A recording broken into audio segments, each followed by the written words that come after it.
Ang kautusan at ang pangako ng Diyos.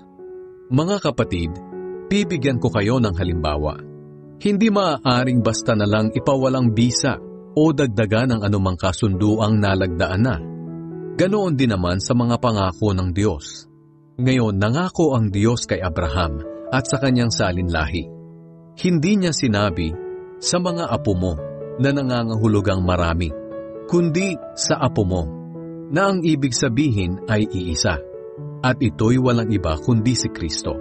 Ito ang ibig kong sabihin. May kasundo ang ginawa ang Diyos kay Abraham.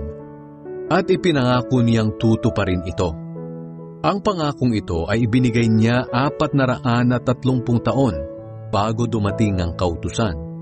Kaya ang pangakong iyon ay hindi mapapawalang bisa o mapapawalang saysay ng kautusan. Sapagkat kung matatanggap natin ang pagpapala sa pamamagitan ng pagsunod sa kautusan, walang kabuluhan ang pangako ng Diyos kay Abraham. Ngunit ang totoo, ibinigay ng Diyos ang pagpapala bilang pagtupad sa pangako niya. Kung ganoon, ano ba ang silbi ng kautusan? Ibinigay ito para malaman ng tao na nagkakasala sila.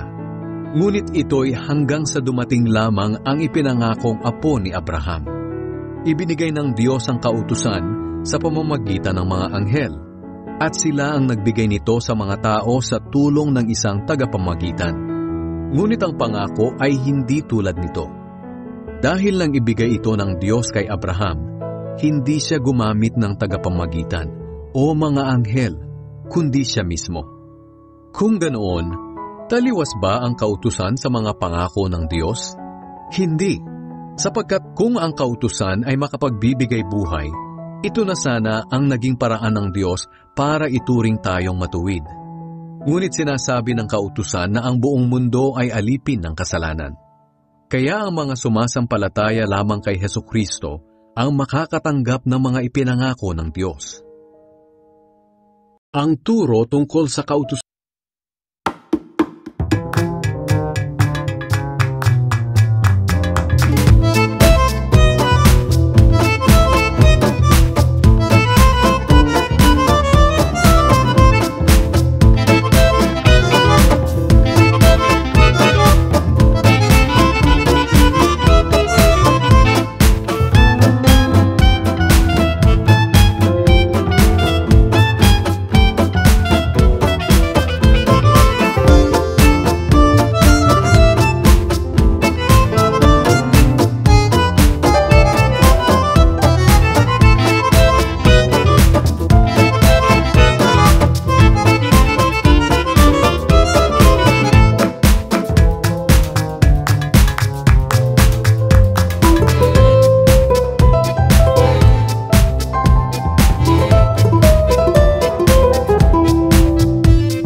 Ang salitang nakapagbibigay ng buhay na walang hanggan. Nang pasimula, naroon na ang tinatawag na salita. Ang salita ay kasama ng Diyos at ang salita ay Diyos. Sa simula pa'y kasama na siya ng Diyos. Nilikha ang lahat ng bagay sa pamamagitan niya, at walang anumang nilikha ng hindi sa pamamagitan niya. Ang salita ang pinagmumula ng buhay, at ang buhay na ito'y ilaw. Dahil ito ang nagbibigay liwanag sa mga tao. Ang ilaw na ito'y nagliliwanag sa kadiliman, at hindi ito nadaig ng kadiliman. Ang pagsunod sa kautusan at ang pananampalataya kay Kristo. Ito ngayon ang gusto kong itanong sa inyo.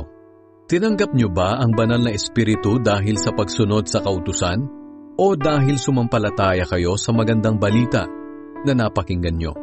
Talagang hindi nga kayo makaintindi.